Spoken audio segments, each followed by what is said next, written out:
Member KBP, oras. Eksakto en punto. 6:03. Humahataw, humahagupit, lumalatay na komentaryo sa Himpapawid. 2x2. Walang takot sa paghimay sa masalimuot na isyu ng bayan. 2x2. Humahataw na mga balita at impormasyon. 2x2. Ating damhin, ating lasapin ang hagupit na 2x2.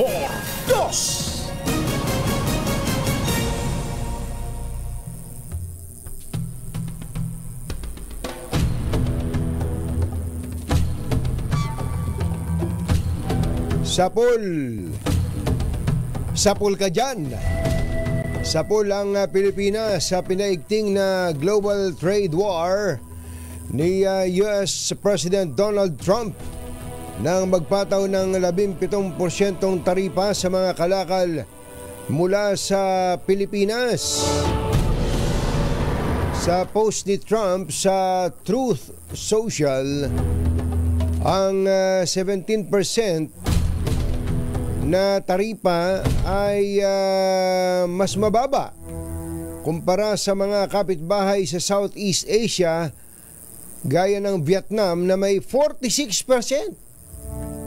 Thailand 36%, Indonesia 32%, Malaysia 24% at Cambodia na may 49%. Ngunit ayon sa Malacanang, minimal lang daw po ang magiging epekto nito sa harap ng pangamba na tumaas ang presyo ng mga bilihin sa bansa.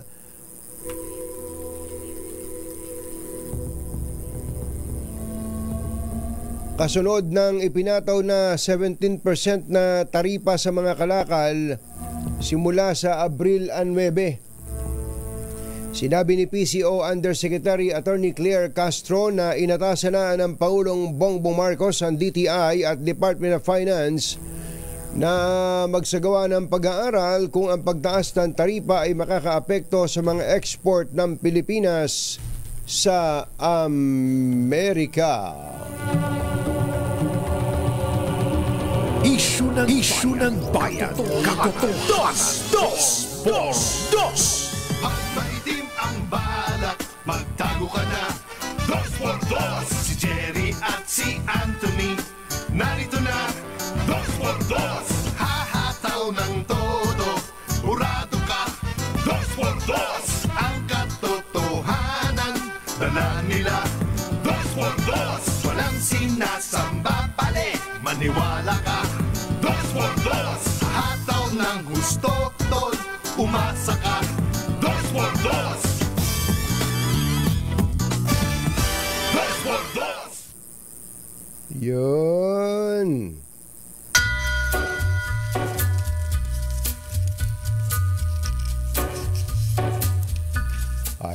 Hi. Take a little walk to the edge of town. Maganda morning. Magandang umaga, bayan! Bayan! Ito po si Anthony Taberna.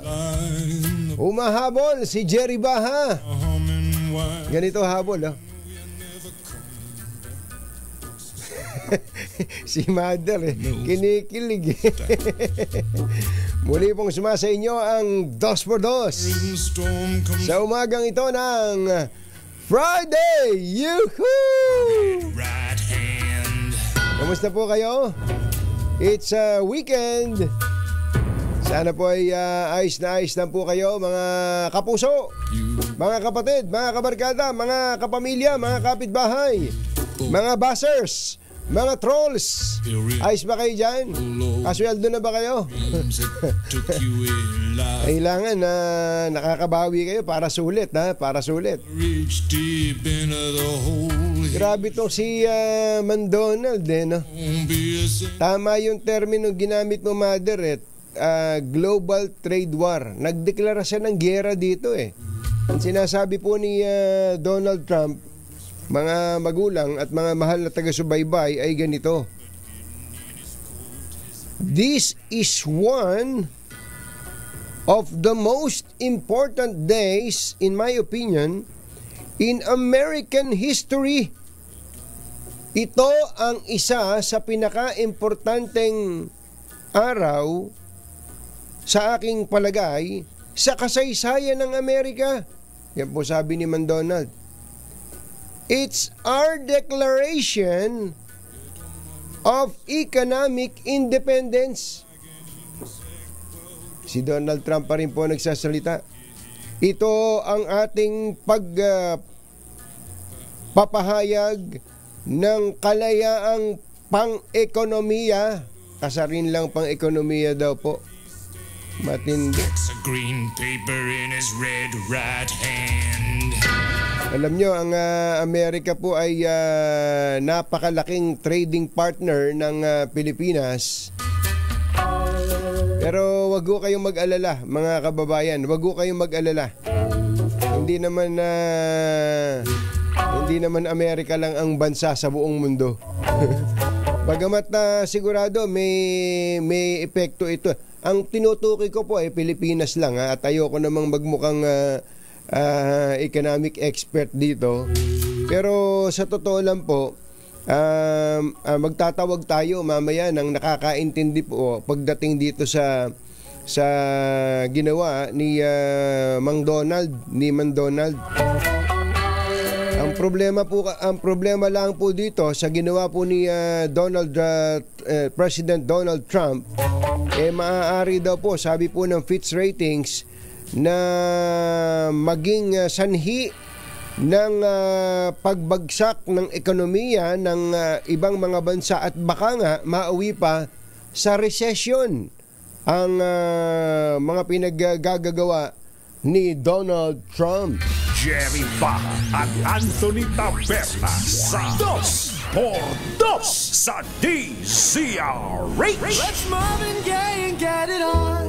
Diba kahapon nung binabasa ko binabasa namin ni Kumbachero tong announcement ni Donald, naisip mo, ano ba ine-export natin sa Amerika? Ano ba ine-export natin sa Amerika? Gaano ba kalaki ang bahagdan ng export natin sa Amerika?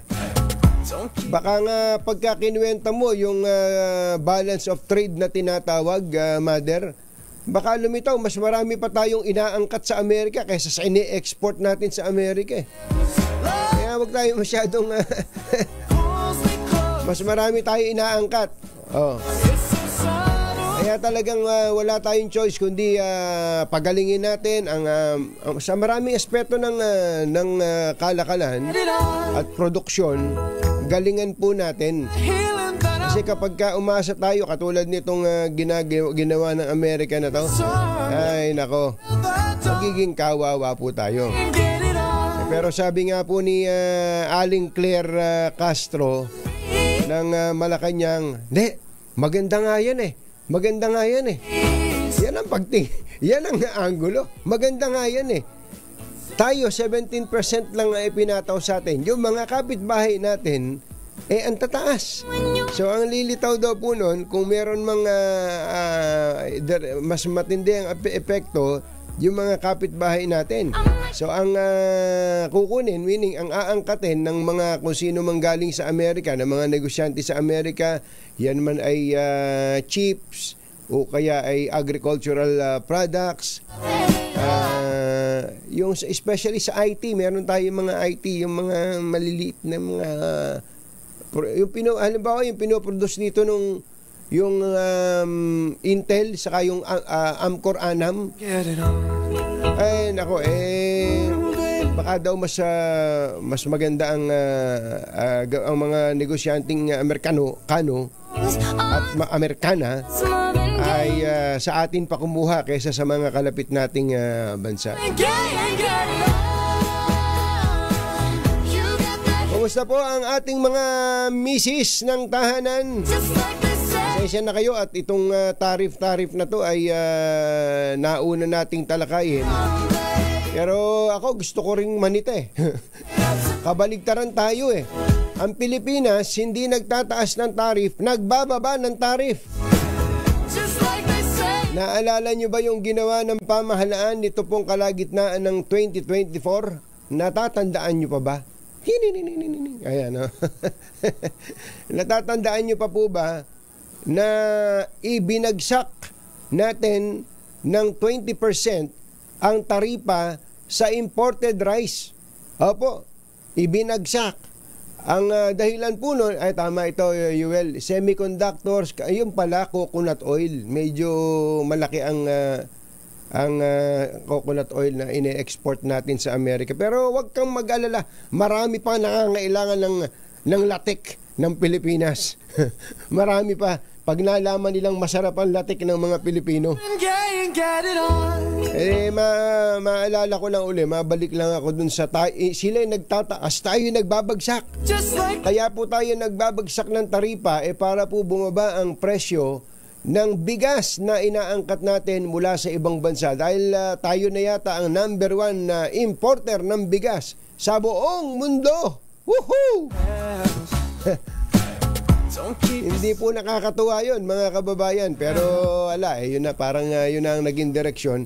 Ibinagsak po ang taripa, 20%. Ang talo po ng Pilipinas dyan in terms of taxes, tax collected, baka mga nasa 20 billion din o mahigit pa. Malamang, malaki pa, mas malaki pa. Ano po ang nangyari? Ang inaasahan po na immediate na epekto nito para bumaba ang presyo ng bigas, hindi nangyari. Double whammy, mga kababayan. Ano pong sinasabi natin double whammy? Nagbaba tayo ng taripa, bumagsak po ang koleksyon ng buwis ng Bureau of Customs dahil po dun sa taripa. Ito yung pangalawang whammy. Ito yung pangalawang. Yung inaasahan nating bababa na presyo ng bigas, hindi bumaba. Kailan ba nila ipinangakong bababa ang presyo ng bigas? September. Initras ng konti. Hindi, October. December. Ayun, natapos na ang 2024. Walang bumabang presyo ng bigas. Ang tanong, sino ang kumita? Masamang tao lang ang takot sa dalawang to. Kaya kung maitim ang balak, magtago ka na. Anthony Taberna, Jerry Baja. 2 por 2. 2 por 2. Binabati pala natin ng good morning. Ito pong District Collector ng Port of Manila. Kala nyo dahil wala si Jerry, malilimutan ko. Ako dahil 2 araw na namin tinatalakay ni Kumbachero, yung tungkol po sa 6 na buwang sunod-sunod mula po October hanggang March, na mula nung naging kolektor ng Port of Manila, yung pong pangalan na, mamaya hanapin ko, 6 na sunod-sunod na buwan, bagsak ang koleksyon. Pero kumpa, buong yabang pa yatang ipinagmamalaki na siya ay bagsak sa koleksyon. Sabi ko, baka naman yung sinundan niya puro bagsak din ang koleksyon. Mamaya po, ipaglilingkod po namin sa inyo, yung bang sinundan ng District Collector ng Port of Manila ay baka naman puro negative din sa target, baka naman puro bagsak din ang koleksyon. Kaya tuloy-tuloy lang din nung nagkaroon na ng bagong hepe ang Port of Manila. Mamaya po, amin pong ipapabatid sa inyo sapagkat ayaw naman nating isipin ng kasalukuyang Port Collector ng Maynila na siya ay siya lang ang pinapansin natin, kayong baka naman lahat ng nakaupo dyan puro negative ang koleksyon. Doon po siya nagtatanong kung ano nangyari sa hearing ng Senado kahapon. Mainam pala may hearing na ganun Sabi nga ni BP Sara, salamat naman sa Pangulong Bongbong Marcos dahil sa pagkakadala sa dahig sa aking ama ay nagkasundo na kaming magtatay. Sabi nga niya para bang ang dating the broken hearts were mended. I can think of younger days. Naalala mo yung kanta na Mother? Hindi mo kailangan. How can you mend a broken heart? Katonying at ka-Jerry. Anthony Taberna, Jerry Baha, ang samahang pinatibay na ng panahon. 2 por 2. Isipin mo, dahil sa nakulong ang dating Pangulo sa malayong lugar, nagkasundo silang mag-ama. Nagkasundo silang mag-ama. Siguro yung mga samaan ng loob nila dati, hindi ba? Alam naman natin dati pa na sabi nga ng Pangulong Duterte hindi, iba yan si Inday. Wala akong magagawa dyan. Laging gano'n na sinasabi ng Pangulo yung Duterte dyan Kumbaga, matigas ang ulo ni Inday. Kahit na utusan niya, hindi siya sinusunod. At marami pa silang samaan ng loob. Alam ng mga taga Davao yon. Pero ngayon, nagkasundo sila dahil sa nangyari sa dating Pangulong Rodrigo Duterte. Sabi naman po ng Pangulong Bongbong Marcos, glad I could help. Parang ganun, ano? Eto po, sa isang banda, dapat din siguro tayong magpasalamat kay Senator Amy Marcos sapagkat kahit alam naman niyang walang a-attend na mga opisyal ng pamahalaan dun sa hearing niya kahapon, may isang sumipot. Si Bato lumitaw. Diba? Lumitaw si Bato. Ding ang Bato. Ayan, tawagin mo na si Tina. Ding ang Bato. Tina, halika na dito. Ayan. Di ba biglang lumitaw si Bato sa hearing. Ang tagal-tagal na nagtatago ni Bato. Kaya Senator Amy Marcos, thank you. Oras po natin, Mr. Jalamtang, 6:21 ng umaga. Balitang makatotohanan. Balitang maaasahan. ACS Balita. Walang makakaligtas. Walang makakalampas. Saan mang sulok ng kapuluan. Luzon, Visayas hanggang Kamindalawan. Basta't may balita. Ipagwagwagan ng sikat na tagapagbalita. ACS Balita. Kasama ang 2x2 tandem Anthony Taberna at Jerry Baha. ACS Balita. Ang programang ito ay hatid sa inyo ng ACS Manufacturing Corporation, ISO Certified, maker of world-class quality Pride detergent. Sa ulo ng ating ACS Balita, LRT2 at MRT3 may isang linggong libreng sakay sa mga war veterans. Executive Secretary Bersamin pinanindigan ang executive privilege sa Duterte arrest probe. Suporta ng mga lider ng 4 na higanting bansa, hinihingi ng mga supporter ng dating Pangulong Duterte. Netizens pumalag sa bastos na congressional candidate ng Pasig City sa joke nito sa mga single mama. MMDA Strike Force Chief Gabriel Go nagsorry na, ngunit kaso itinuloy pa rin ng ipinahayang police captain. At 17 OFW na nakulong sa Duterte rally sa Qatar, binigyan ng provisional release. Magandang umaga, Luzon, Visayas at Mindanao. Good morning, Philippines. Hello, world. Kami po ang inyong mga tagapagbalita. Sa ngalan ni Jerry Baha, ako po, Tina Nolasco. Ito po naman si Anthony Taberna at ito ang ACS Balita. detalye ng mga balita sa aming pagbabalik, 6:23 ng umaga. Walang balitang makakaligtas, walang balitang makakalampas, saan mang sulok ng kapuluan. ACS Balita! ACS Balita! Ang programang ito ay hatid sa inyo ng ACS Manufacturing Corporation, ISO Certified, maker ng world-class quality Pride detergent. Hi! Magandang morning! Anong araw today, mga kumbatsero? Aba, today is Laundry Day Friday! Yuhuu! At pag Laundry Day Friday, all you need is Pride Washing Machine Detergent. May triple stain away formula kaya tanggal ang makapit, madikit at malupit na dumit mancha kaya easy ang labada.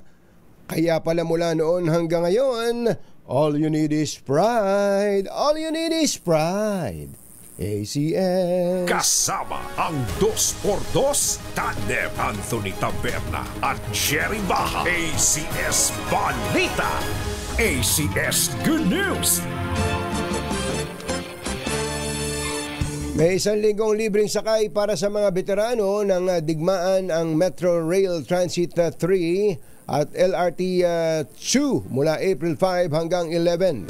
Ang libreng sakay para sa mga veterano at isa nitong kasama ay kaugnay sa pagdiriwang ng 83rd araw ng Kagitingan at Philippine Veterans Week. Kailangang ipakita lang ng mga veterano ang kanilang valid ID na inisyu ng PVAU sa mga security personnel ng bawat istasyon.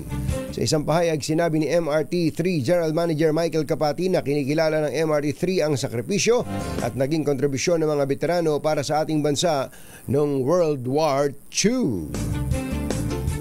Samantala, nanindigan ang Malacanang sa desisyong hindi dumalo ang mga opisyal ng ehekutibo sa ikalawang Senate hearing kaugnay ng pag-aresto kay dating Pangulong Rodrigo Duterte.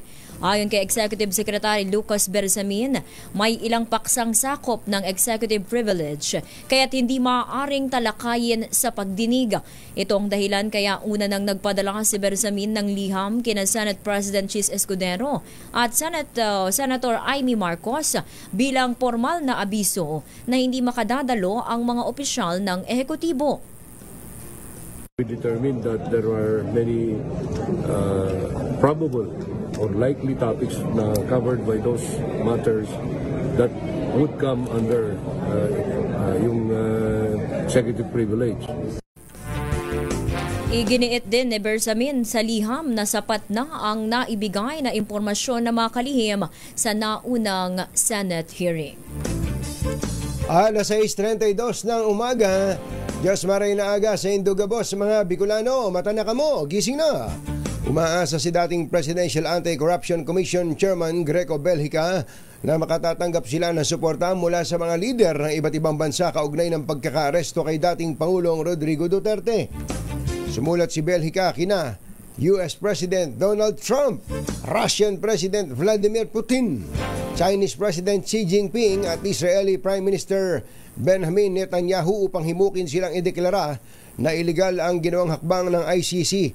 Sa panayam na sa Balansyado, sinabi ni Belhica na maaaring maglabas ng pahayag o magpatupad ng sanctions laban sa ICC ang mga nasabing lider bilang tugon sa detensyon ng dating Pangulo. And when they declare, they can give strong statements condemning the ICC's illegal possession over president that should be tried here. May epekto po ito sa kanilang desisyon. Dahil they even have laws to rescue mga kidnapped victims or mga kung ano man ang tawag na ron, mga kinuha without jurisdiction na ICCs. They even have powers and laws that allow them to rescue. And ang tinig ni Greco Belhica. Ito, inulan ng batiko sa social media ang kandidatong kongresista ng Pasig na si Attorney Ian Sia matapos na magbiro ng below the belt sa kanyang pangangampanya. Sa kanyang speech sa campaign rally ng Team Kaya, pabiro nitong sinabi na may magagawa siyang ambag sa mga single mom na dinadatnan pa ng buwan ng dalaw. Sabi ni Sia, ang mga single mom na hindi pa menopause isang beses sa isang taon ay maaari niyang sumiping sa kanya at ang mga interesado ay maaari nang magpalista. Pero sa huli, binawi rin ito ang kanyang sinabi at nilinaw na nagbibiro lang dahil may asawa na siya. Hindi naman nagustuhan ng netizens ang kanyang pahayag. Marami ang nabastusan at may nagtanong pa kung hindi raw basaklaw ng Safe Space Act ang pinagsasabi ni Sia na kinulang daw sa GMRC. Ito, grabe. Abogado pa yan, ha? Oo. Abogado. Ginawang biro ang ganun. Siyempre, baka gusto niyang siya pag-usapan. Ayo, kata mo, nagtagumpay siya. Napag-usapan natin siya. Sino ba siya? Siya, si Ian. Kaya napag-usapan siya. Yun ang objective nun. Pwede. Magaling.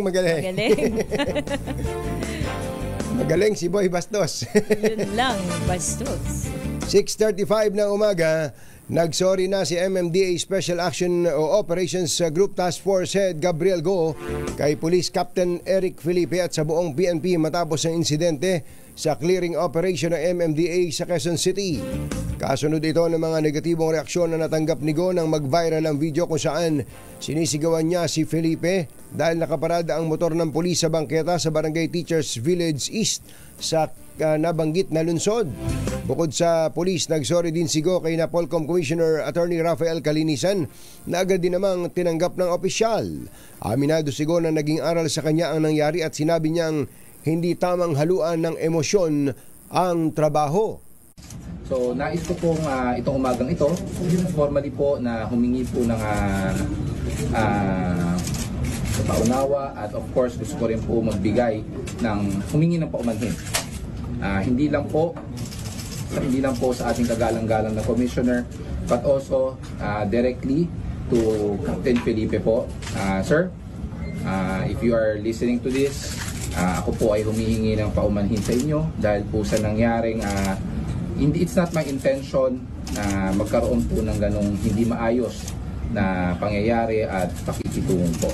So aside from that, nais ko rin po humingi ng paumanhin hindi lang po kay Captain Felipe but also to the entire Philippine National Police. Ang tinig ni MMDA Officer Gabriel Go. Ngunit sa kabila ng paghingi ng sorry ni Go, tinuloy pa rin ng police captain ang pagharap ng kasong cyber libel laban dito at kasama nitong vlogger na si Dada Ku. Yun. Eto, samantala, pansamantalang pinalaya ang 17 OFWs na inaresto sa Qatar dahil sa pagsasagawa ng pro-Duterte rally.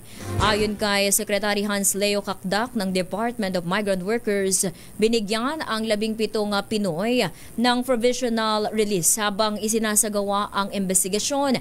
Sinabi ni Kakdak na maaring mapatawan ng 6 na buwan hanggang 3 taon na pagkakakulong ang mga ito at multang hanggang 50,000 Qatar Riyal kung mapapatunayang nagkasala. The objective of the President was to secure their immediate release. And with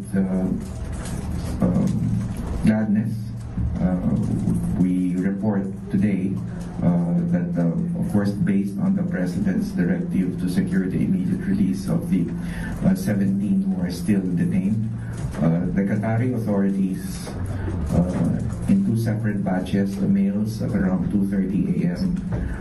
Qatari time and the females around 4 a.m. Qatari time were provisionally released pending investigation. So this means they have si Secretary Hans Leo Kakdak.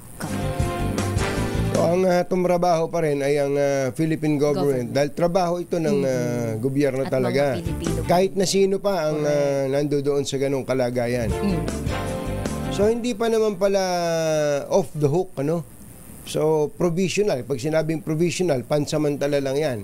Pending investigation. Sana naman tuluyan ng mawala yung kanilang pananagutan dyan. Baka nadala lang ng emosyon. Tiniyak po ng Department of Migrant Workers sa mga pamilya ng mga Pilipinong nagtatrabaho sa Taiwan na ligtas ang kalagayan ng kanilang mga mahal sa buhay sa naturang bansa sa gitna ng banta ng Chinese invasion. Ayon kay Migrant Workers Secretary Hans Kakdak, may inihanda ng contingency plan ang pamahalaan upang masiguro ang kaligtasan ng mga Pinoy sakaling dumating ang pinangangambahang pagsalakay ng China.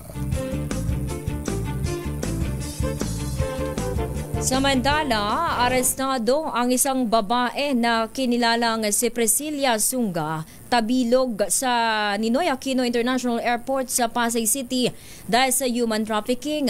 Ayon sa NBI, naaresto ang suspect matapos isailalim sa surveillance ng NAIA Task Force Against Trafficking Interagency Council Against Trafficking sa nakaschedule sanang pag-alis sa bansa ni Tabilog kasama ang 2 potensyal na biktima. Sa investigasyon, nagpanggap ang 2 biktima bilang missionary volunteers. Nalilipad sana patungong Thailand kasama ni Tabilog. Kalaunay isiniwalat ng mga ito na pinangakuan sila ni Tabilog ng teaching job sa nasabing bansa. Nagatid sa kabuuan ng ating ACS Balita, ito po si Anthony Taberna. At ito naman po si Tina Nolasco. ACS Balita. Kasama ang 2x2 tandem Anthony Taberna at Jerry Baha. ACS Balita. Magtago ka na! Anthony Taberna, Jerry Baha. 2x2. 2x2.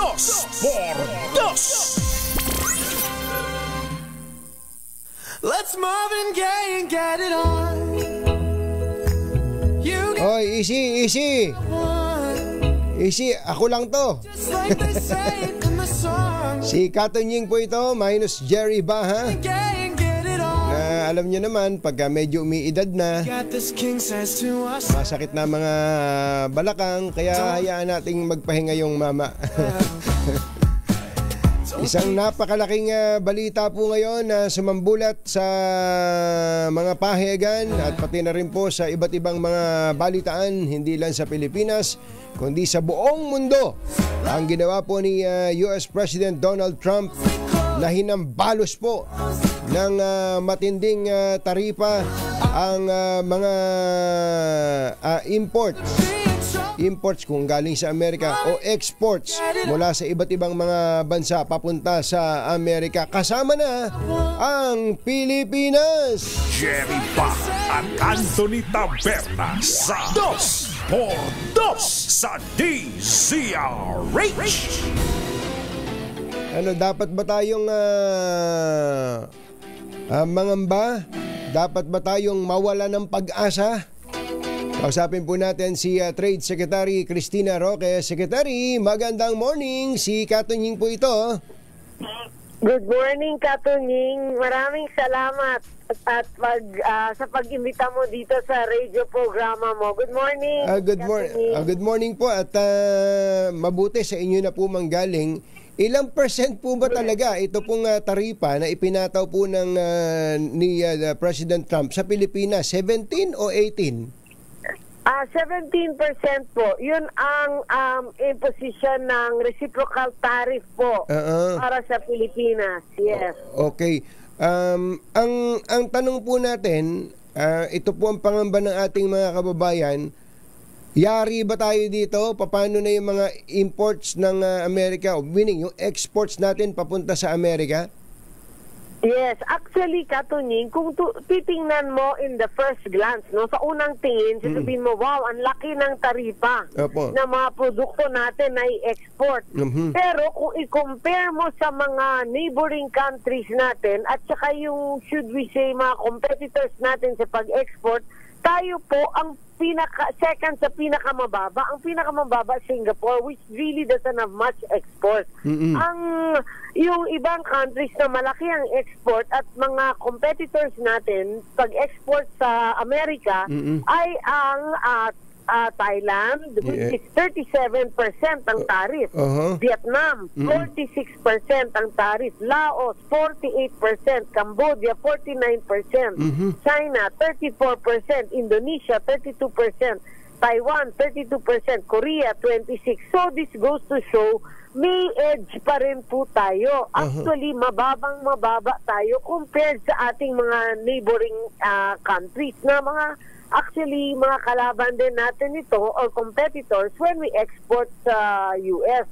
So this gives us a big edge for our products now to be cheap. Of course, tataas yung presyo definitely because of the 17%.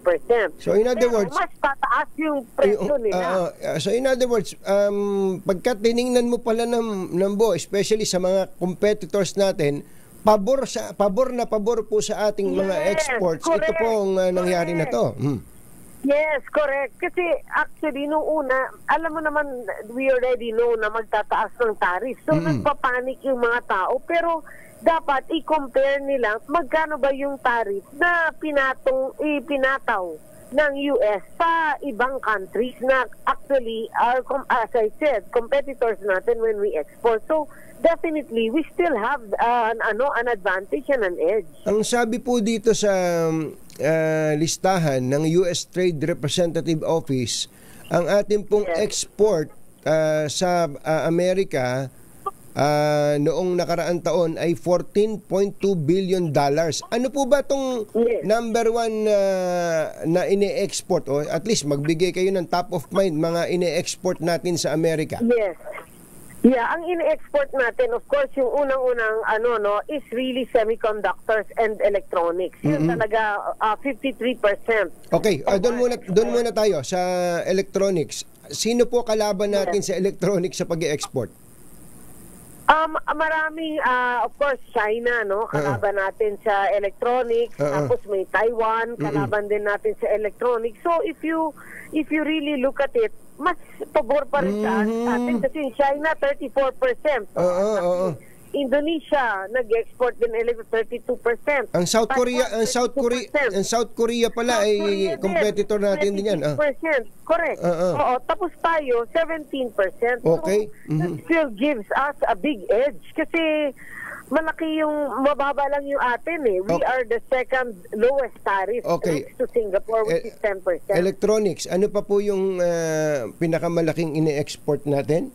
Okay, another edge where we can look at export is our coconut. Thailand is our biggest competitor when we export coconut, which is really a big export also to the US. And now, ang Thailand, 36%. 37%. 37%. Wow. Tayo 17%. So may edge tayong 20%. So in other words, ito po lang crisis na to is an opportunity to us. Yes, it is actually an opportunity for us, no? So, we should look at, actually, pag nagtingin tayo, wag tayo masyado nagpapanik. We should look at the whole picture. Ano ba talaga ang kabuuan picture nito? Okay. This is an advantage for us. So, dapat wag masyadong magbahala ang mga tao, wag masyadong magpanik, no? In fact, I'm just waiting for the schedule sa meeting ko with my counterpart na trade secretary. Nagpadala na kami 3 weeks ago. Upon our president told us, okay, Chris, pumunta ka na doon and you start to talk already to them and we discuss how to strengthen the trade relations between the US and the Philippines. So ito palang mga items na medyo malaki po ang potential natin. Nabanggit niyo electronics, coconut, ano pa po? May mango. Semiconductors is our biggest and electronics, which is 53% of our export. Tapos sa agriculture po, may coconut tayo. Nabanggit niyo kanina. Ano pa po ba mga... coconut is our biggest, is one of the biggest exports, no? I just don't have the US okay, it's I don't have the percentage of how much we export coconut, but malaking export natin ng coconut. Malaki. Thailand has been our strong competitor in this export natin ng coconut. Pati bangus pala, bangus. Okay. So, ang laki ng natin, and also the Filipino products, di ba? Export tayo ng malaking Filipino. Yes, because ang laki ng Filipino market din sa US. So dapat ano pong gagawin natin? Dried mango. Ano po gagawin natin? Total ito, sabi nga natin dalawa, opportunity to. Ano gagawin natin para po maagaw natin ang merkado from our neighbors? Yes. Actually, ang dapat natin gawin now, no, is for the companies now to take advantage of this, and we need to act fast and take advantage of this new development. They must get the help of the DTI. We will be here to assist you to strengthen the trade between the Philippines and the US, and also to find avenues for them to sell their products in other countries worldwide. Kasi dapat wag tayo masyadong mag-limit sa isang country. Yes. Para if may mangyaring, shift or mangyaring things like this, we always have a backup. In fact, actually, kasi katunying, umikot ako sa regions ngayon. May bagong programa ang DTI na DTI goes to the regions. Because in the past, we always want them to just go to the regional offices or to go to Metro Manila. Tama. Ngayon, kami mismo ang pupunta na sa kanila. Nasaan ba kayo ngayon? Tell them, nasa Baguio po ako. I remember nung tumawag kayo na dapat kahapon, I was with the business sectors, yung mga Chamber of Commerce natin. To really tell them, ito po ang mga programa ng DTI and please take advantage. Una kami sa Bulacan and then after that we went to, may bus po kami na DTI goes to the regions with all the DTI high-ranking officials inside to tell the people directly anong mga programa. No? So I happened to go to this furniture company in Pampanga na 82% of their exports is to the US. So before nag-impose ng tariff, natatakot na sila na what's going to happen to their business, blah, blah, blah.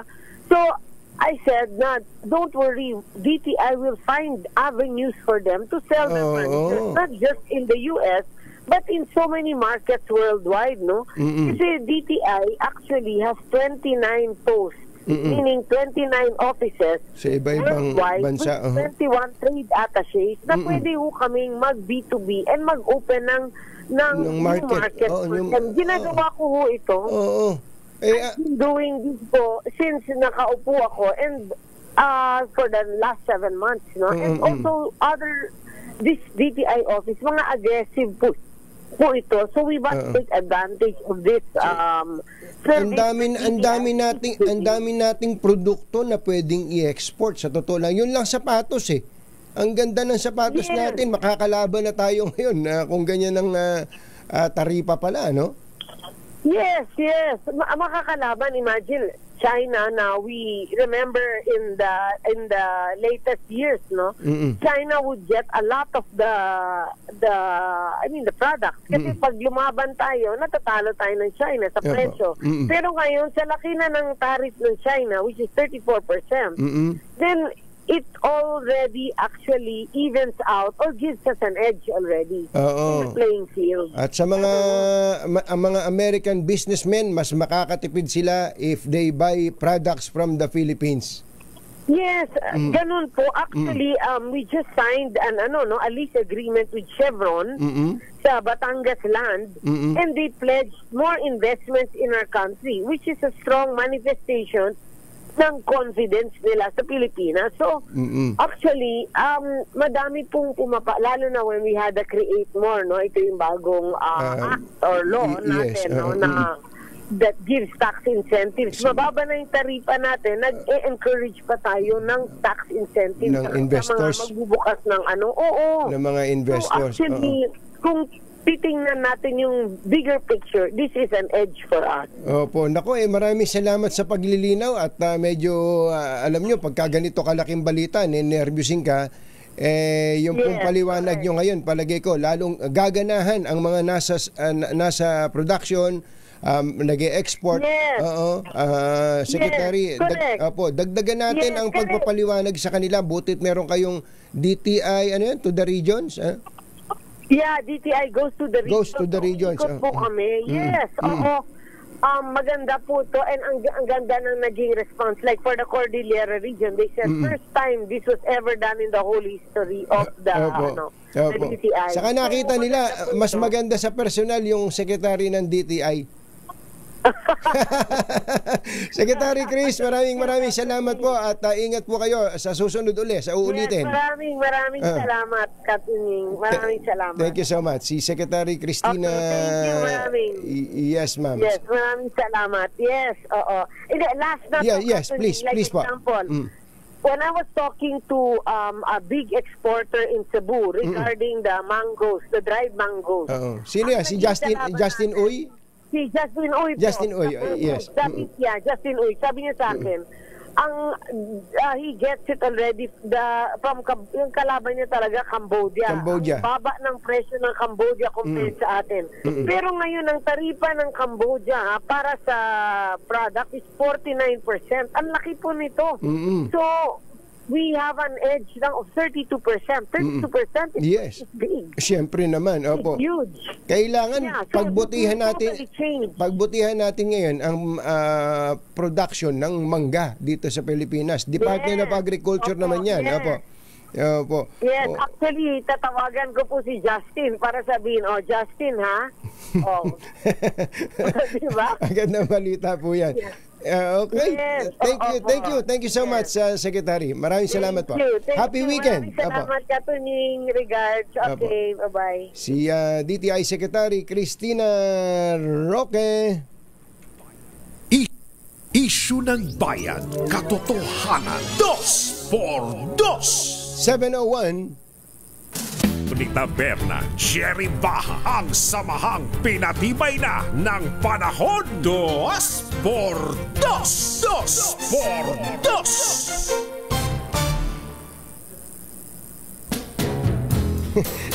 Maraming makikinig sa atin. May namumusta pa kay Secretary Cristina. Kumusta na raw ba si Secretary Roque? Hindi naman sila magkaano-ano. Hirap pati si Bentong talaga. Sabi ni Nior Sanchez, depende talaga sa pagbabalita ang pagpapanik ng mga tao. Sabi ni Bixby, magandang point nito kay Bixby, we work in a quota system, we can only take advantage if the US would increase it. Yun, baka nga yun ang reason din kung bakit makipag-usap si Secretary Cristina Roque sa kanyang counterpart sa Amerika. Yan. Tama po, Nior Sanchez. Ibig sabihin, pabor sa atin ang tarif. Mataas po yung 17%.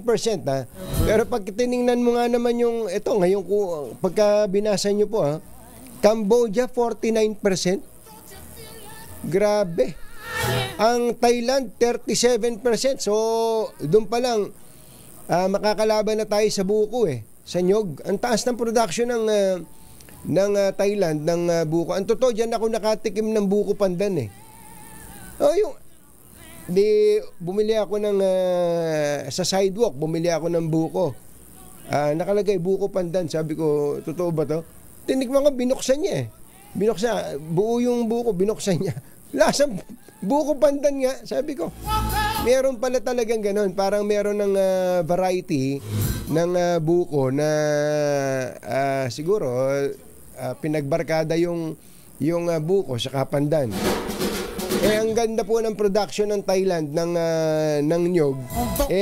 Tayo 17%, sila 37%. So may 20% na diferensya. Ayan, ganun po talaga, no?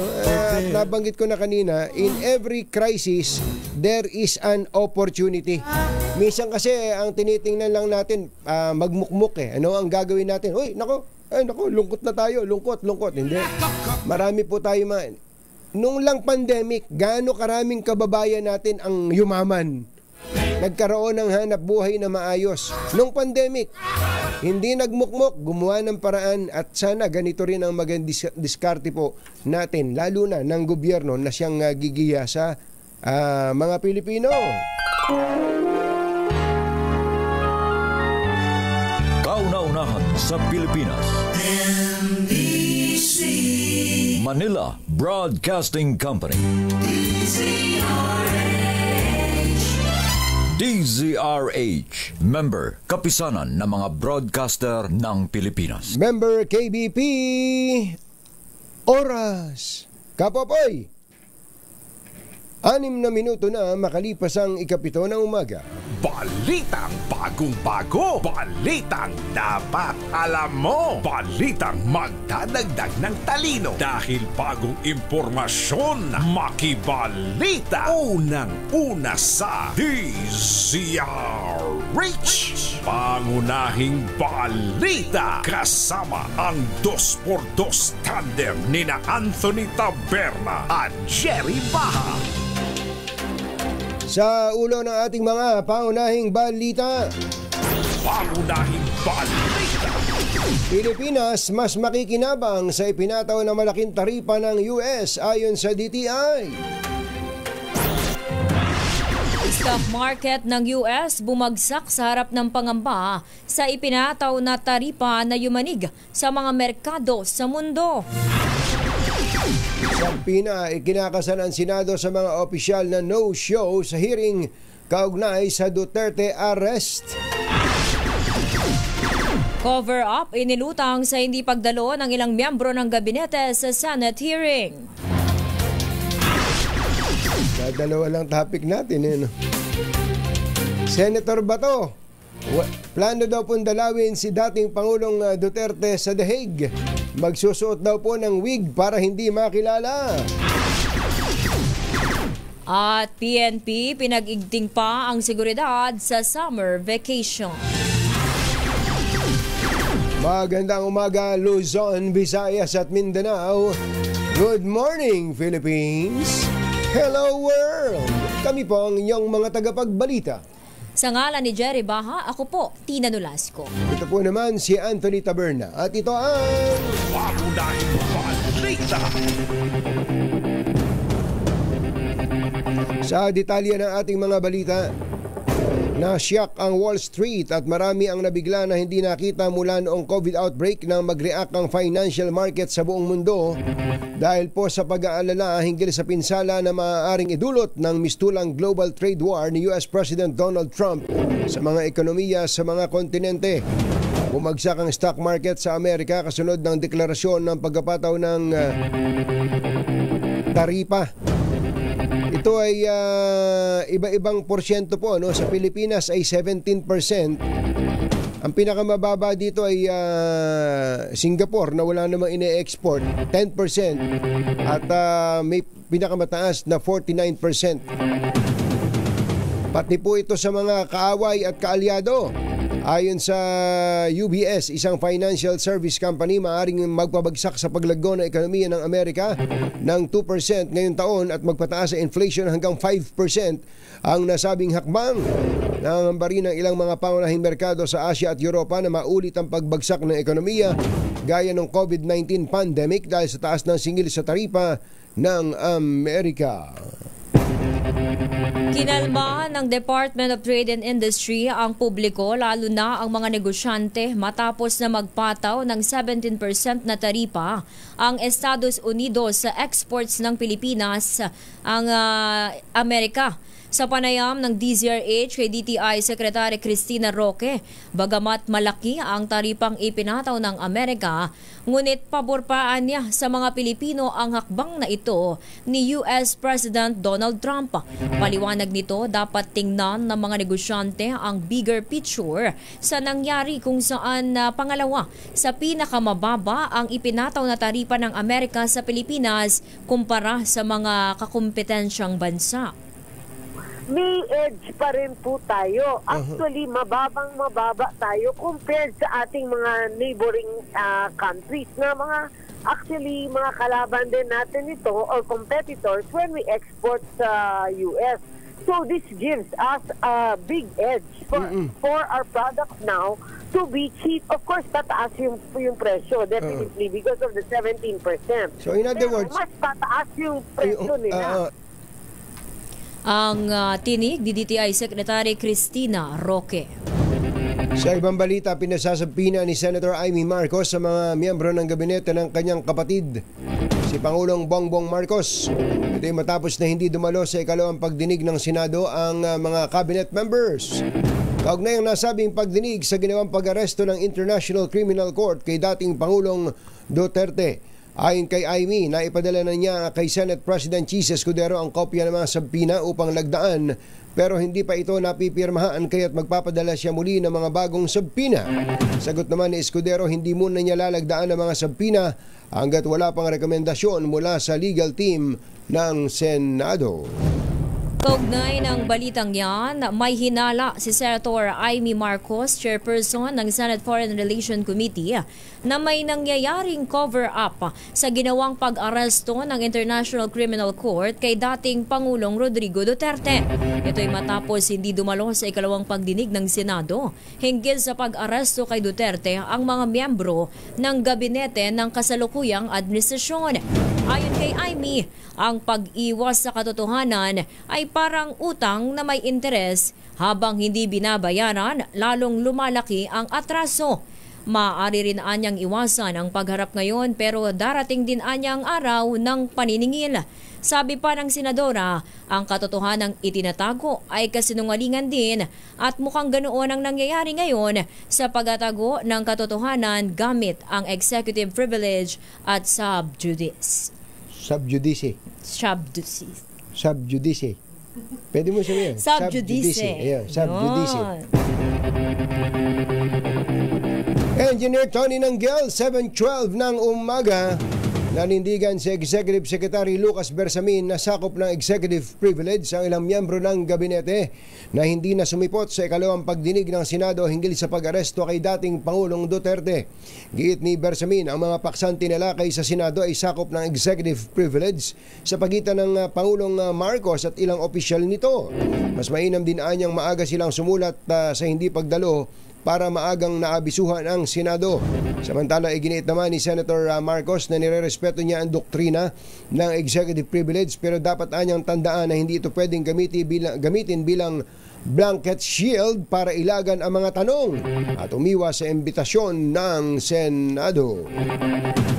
Plano naman ni Senador Bato de la Rosa na bisitahin si dating Pangulong Rodrigo Duterte sa The Hague, Netherlands bago o matapos ang eleksyon.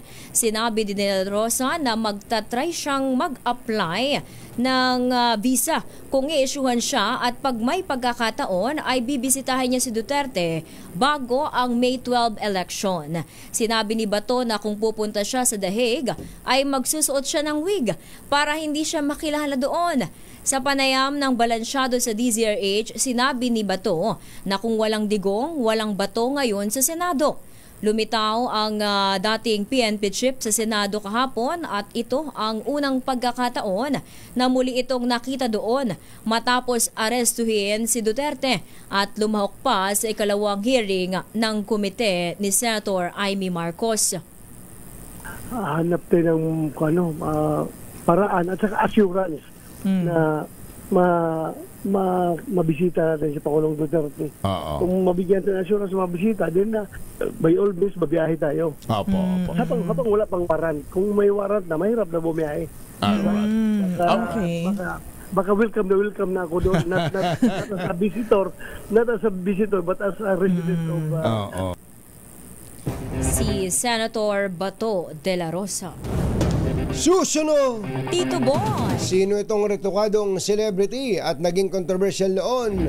Nalaos na raw dahil sa kayabangan. Uy, sino yan? At meron tayong mga report mula sa ating mga RH reporters. Susunod na. Yan at iba pa sa pagbabalik ng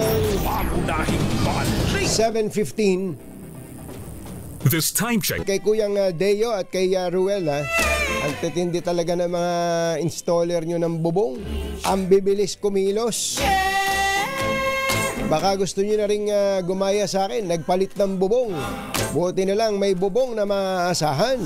Gawa sa state-of-the-art technology, may aluminum na, may pintura pa. Now available na rin sa pre-painted tiles pan.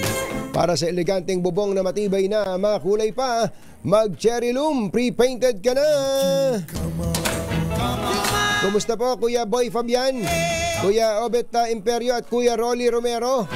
Baka naman gusto nyo nang palitan yung mga mamahalin yung sasakyan.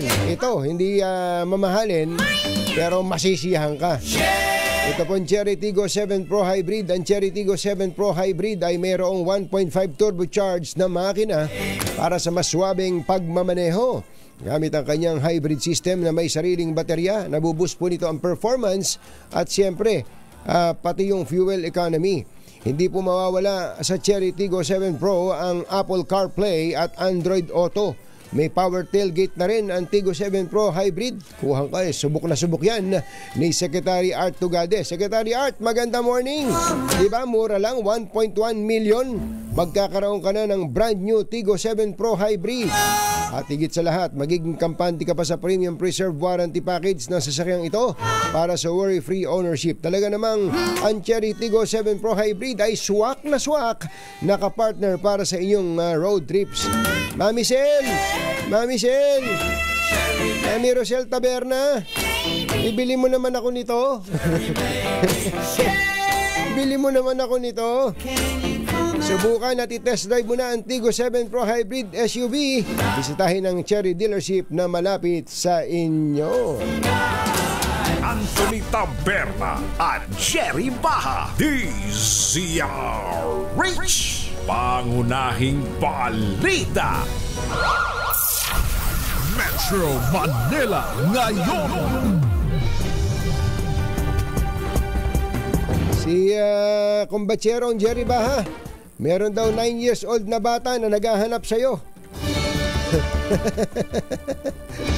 Hindi, may nag-message sa atin dito sa YouTube, si Master Jed.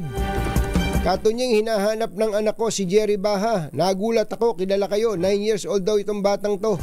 Nakabukas daw kayo sa computer nitong bata. Asa na si Jerry Baha? Sabi ng bata. Oy, kumbatsero, saan ka kasi nagpupunta? Thank you, Master Jed. Narito na ang ating mga RH reporters. Meron daw pong mga smuggled na produkto na nasabat ang CIDG sa iba't ibang bahagi ng Metro Manila. RH52 Edniel Parosa, kami na Edniel! Umaga, Anthony, itong paghalugog ng kapulisan sa loob nitong tatlong 40-foot container van dito sa Campo Crame matapos itong nasabat ng Criminal Investigation and Detection Group sa Valenzuela, Parañaque at maging sa isang warehouse din sa Bukawi, Bulacan. Sa bisa ng search warrant, kaugnay ng Customs Modernization Act, mismong si CIDG Director, Police Major General Nicolas Torre III ang nanguna sa inisyal na inventaryo dito sa mga hinihinalang kontrabando.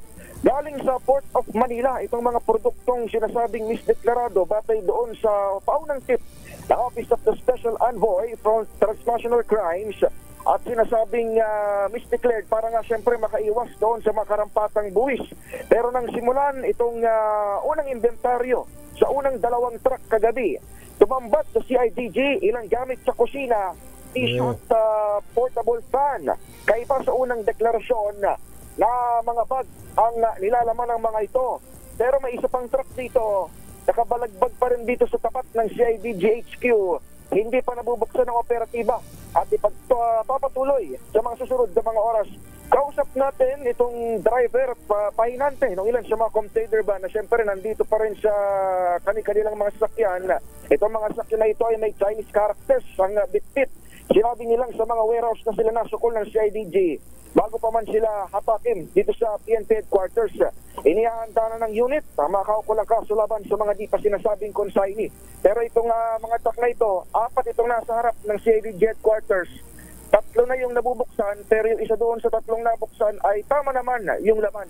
Yung 2 misdeclared, habang yung isa pat panghuli ay mabubuksan din ngayong araw na ito, ng Biyernes. Ito si Edniel Parosa, nag-uulat para sa DZRH. Una sa Pilipinas, una sa Pilipino. Metro Manila ngayon. Maraming salamat sa iyo, Edniel Parosa. Punta naman natin si RH29 Boy Gonzales na nagsisimba sa Quiapo. 29 Boy Gonzales. Boy! Come in, boy! Anthony, moderate to heavy ang daloy ng sakyan sa kaban ng Quezon Boulevard sa Quiapo, Manila ngayong umaga ng First Friday ng Abril. Nararanasan ang bagal na daloy ng sakyan ang mga galing ng Espanya Boulevard at Alfonso Mendoza Street sa Recto Underpass, pero pag lagpas na ng simbahan ng Quiapo, maluwag na ang daloy ng sakyan. Ayon sa Manila Police District na nagmamando ng trapiko, First Friday ngayon kaya maagang napuno ng mga motor ang pay parking sa kanto ng Paterno Street at Quezon Boulevard. Dinaboy na ng mga polis ang mga e-truck driver na ginagawang terminal ang kanto ng Paterno na nagiging sani ng mabagal na daloy ng sasakyan. Ito si Boy Gonzales para sa Visaris, una sa Pilipinas, una sa Pilipino. Metro Manila ngayon. Mga nangunguna at mga bagong balita sa DZRH. Pangunahing balita. 7:28 ng umaga. Oy, standby lang ha. Kuya Melito Chua, happy birthday. Happy birthday sa iyo, Kuya Melito Chua. At teka muna, Yuel, yung bang mga pulis, ano ba, happy ng pulis? Okay lang bang nagti-TikTok yon na yung pasayaw-sayaw na gano'n? Okay lang? Walang bawal? Papakita, napadala ko ba sa iyo yung sumasayaw na, papadala ko sa iyo yung sumasayaw na pulis. Pero ang kagandahan naman, kasama niya, misis niya. Colonel Canals. Colonel Canals ng Caloocan City Police. Chief of Police ng... Magaling ka palang sumayaw, Colonel. Magaling sumayaw. Papakita natin. Ako naman to di ba pag TikTok pwede namang public naman siya, di ba? Sige, mamaya papadala ko sa iyo, Yuel. At yung pong kolektor ng Port of Manila, nako, meron kaming ipapakita sa iyo para lang malaman na talagang non-performer ka o underperformer. Papakita ko lang sa iyo, kolektor. Abangan mo, maya-maya ng konti, kolektor. Sandali po lamang. Oras po natin, 7:29 in the morning. Batsero ng Bayan, Katunying at Ka-Jerry. 2x2. Magandang morning kay Utol RV Victorino ng Bataan. Kuya RV, magandang morning. At magandang morning din kay Engineer RJ Panaligan ng Nueva Ecija. Kuya Chito Paz ng Lukban, Quezon. Kumusta na po kayo? Ayos ba ang mga Lukban longganisa natin dyan? At Engineer Jeff Francisco, brother, good morning. Pangunahing balita sa showbiz. Magandang dilag. Eto, may mahuhulaan na naman si Engineer Obet Fabian. Obet Imperio. Kuya Boy Fabian, magandang morning. Sino kaya itong retokadong celebrity at naging controversial noon, nalaos na raw dahil sa kayabangan? Bakang dalaga, Alamin nga natin kung sino to mula kay Tita Morley Alinio. Magandang morning, Morley! Magandang morning, Luzon, Visayas at Mindanao.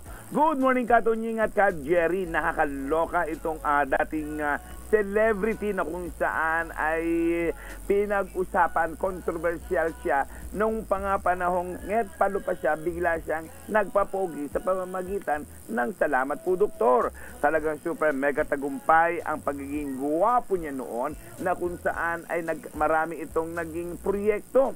Naging lagi itong nakakasama ni Corina Sanchez na iba pang mga kilalang celebrity. Dumami ang mga offer niya. Kaya lang, bigla siyang naging mayabang.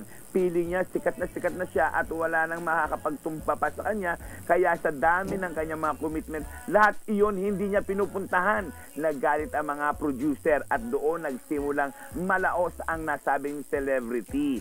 Nang malaos na ang celebrity, nakasuhan pa siya ng rape ng dating niyang misis na nagsabing binubugbog niya. Naging mayabang, mata pobre at tinamad na magtrabaho ang dating Nget Palu na ngayon ay guwapo ng aktor. Ang naturang aktor na nalaos na at talagang aminado rin naman siya, talagang laos na siya, ay si X. Ayan. Tawagin na lang natin siyang parang, ang apelido niya ay parang kotse. Ayan, Ford. Iyan ang ating DZRH. Parang sinabi mo na. Sinabi ko ba? Banggitin mo na yung pangalan, yung first name. Sinabi ko ba? Oo. Ganun ba? Hayaan mo na. Yan ang ating DZRH Showbiz Status News. Ako po ang inyong RH47, Morley Alinio para sa DZRH. Una sa Pilipinas, una sa Pilipino. Babu! Maraming salamat, Tita Morley. Muli pong inaanyayahan ng PAGCOR ang lahat ng amateur at professional photographers na lumahok sa PAGCOR Photography Contest 2025 na may temang Infrastructure for Economic Development. Formal na pong inanunsyo ang pagbubukas ng naturang photo contest nito pong Pebrero. Kaya pwede na magsumite ng entries ang mga interesadong lumahok. Bukas po ang kompetisyon sa lahat ng amateur at professional Filipino photographers na may edad 16 pataas. Sinabi po ni PAGCOR Chairman at CEO Al Tenco na layo ng photo contest ngayong taon na ipakita ang mahalagang papel ng mga proyektong pang-infrastruktura gaya ng mga highways, tulay, seaports, airports at iba pa sa pag-unlad ng ekonomiya. Maaaring magsumite ng photo entry sa ilalim ng 3 kategorya, ang conventional, mobile at drone. 8 grand winners ang pipiliin ng PAGCOR sa bawat kategorya. Tatanggapin po ang entries hanggang July 31, 2025. Jerry Baha at Anthony Taberna sa 2x2 sa DZRH. So, hindi natin babanggit yung pangalan ng kolektor ng Port of Manila eh. Ito pala yung pangalan ng kolektor ng Port of Manila. Kolektor! Hala ba tayo dyan? Kolektor. Si Kolektor A. Kolektor AA. Ayan, Kolektor AA. Standby ka lang, Kolektor AA, at meron kami sasabihin sa iyo. Oras po natin, 7:40 na ng umaga. Takot sa dalawang to. Kaya kung maitim ang balak, magtago ka na. Anthony Taberna, Jerry Baha. 2x2.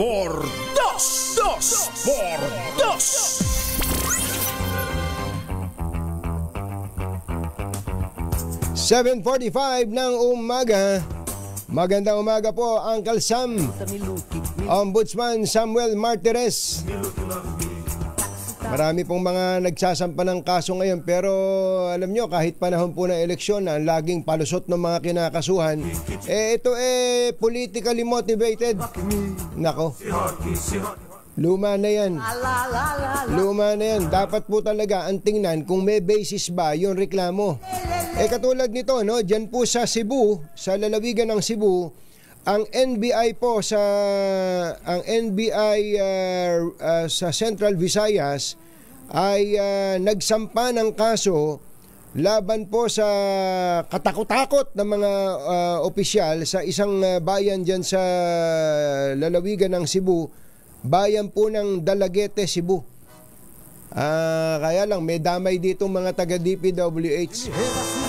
Ito, pakinggan niyo po yung modus, ano? Ito po ayon sa NBI, ano? Sabi po ng NBI, ang modus ganito. Meron pong isang project ang DPWH, dadaan sa bidding, ia-award ang kontrata sa isang kontraktor. Nakuha yun, maganda na may proseso, tama. DPWH project, dadaan sa bidding, ia-award sa isang kontraktor.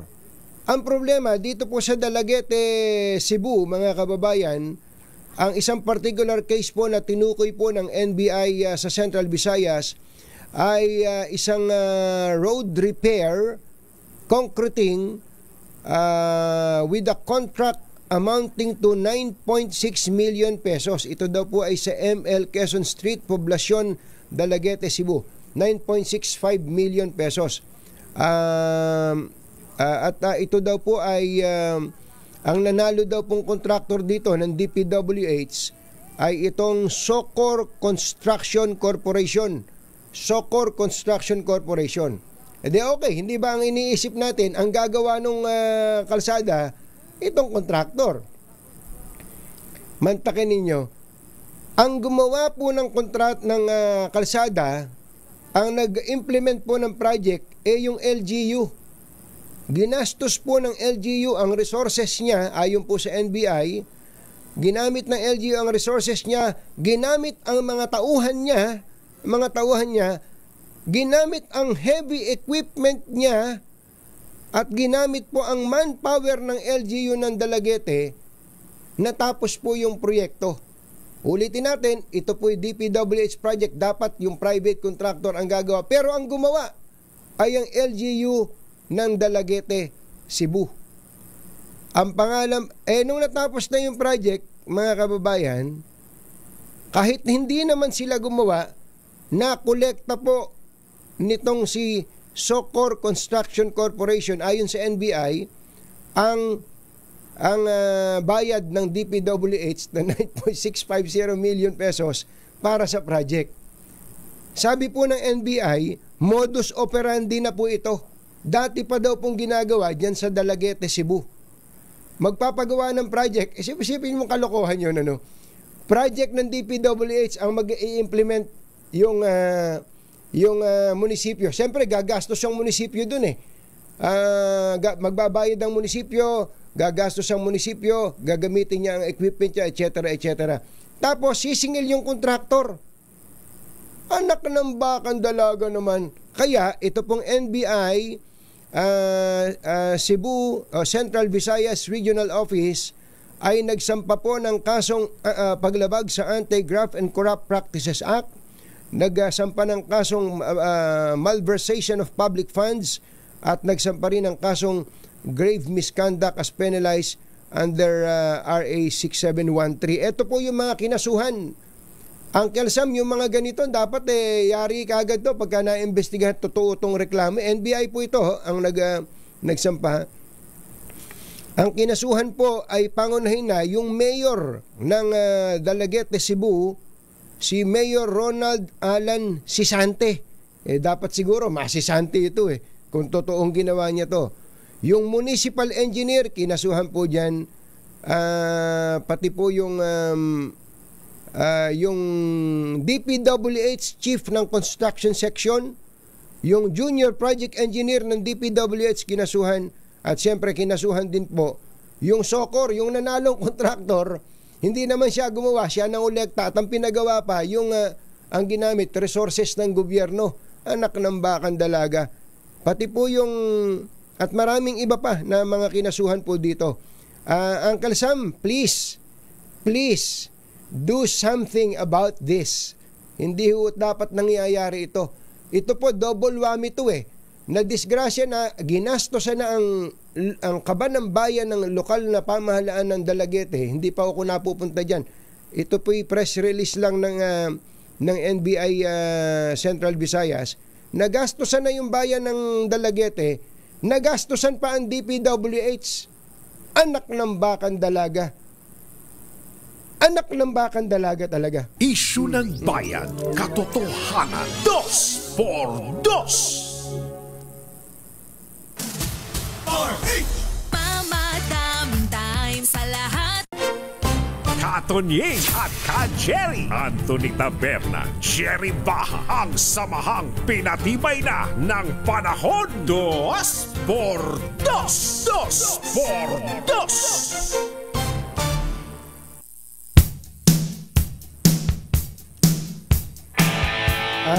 I stand corrected.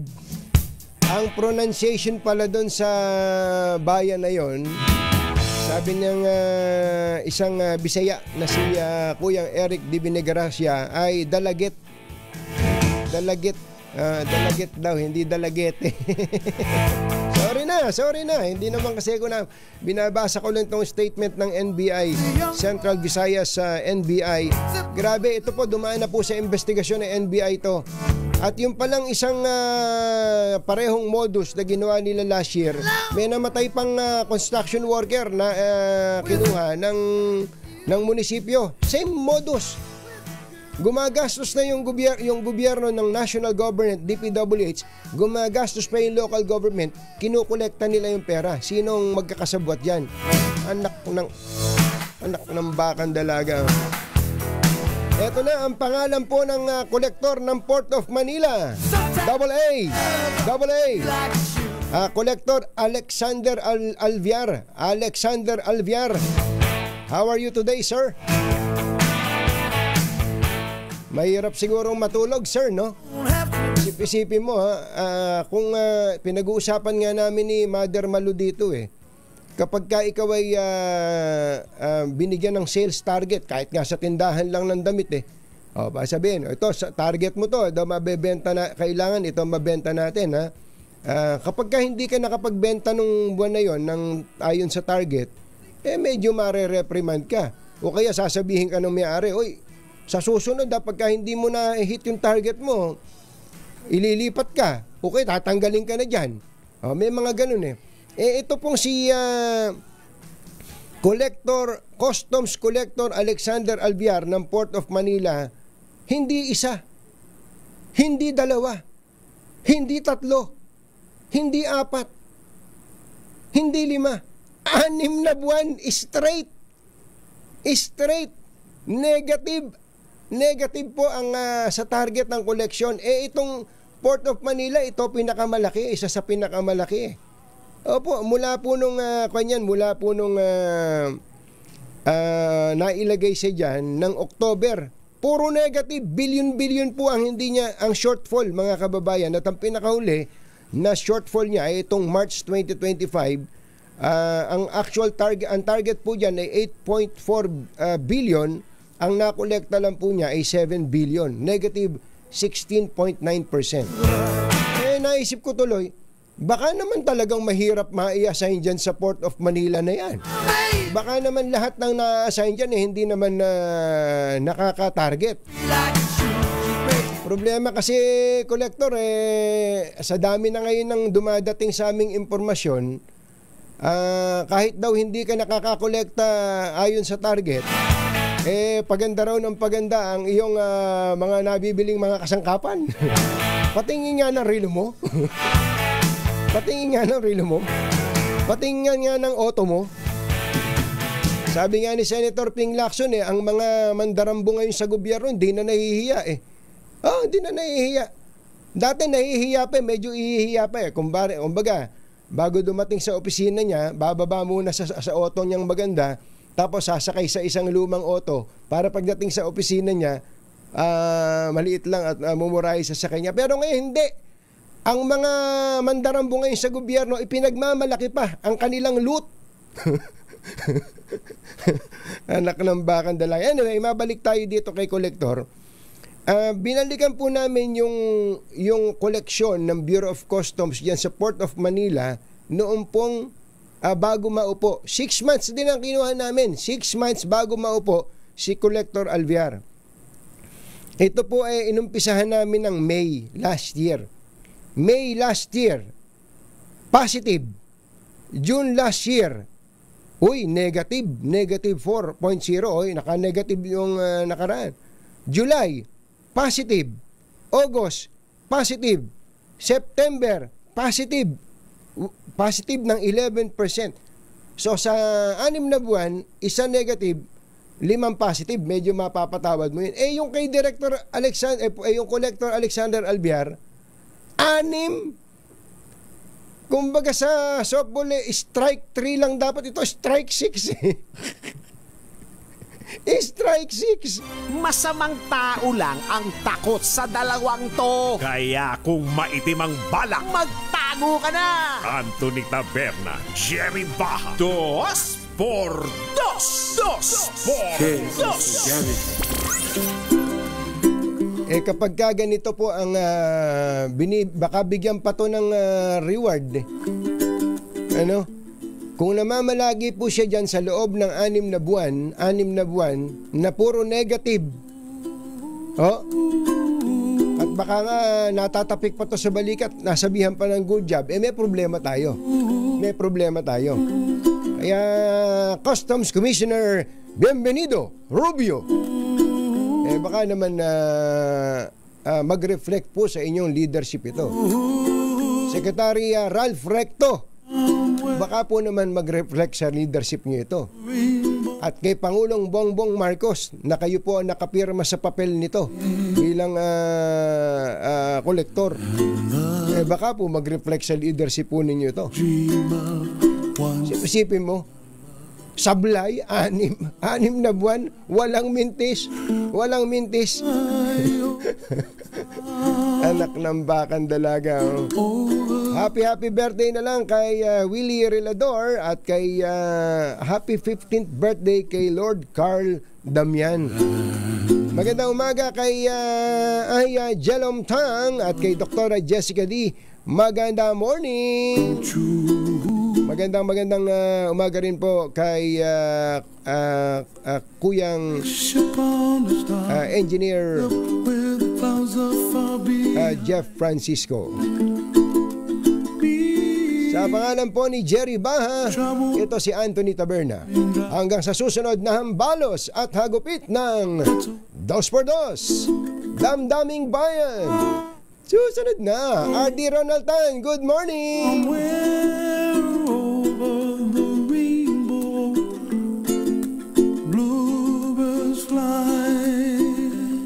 This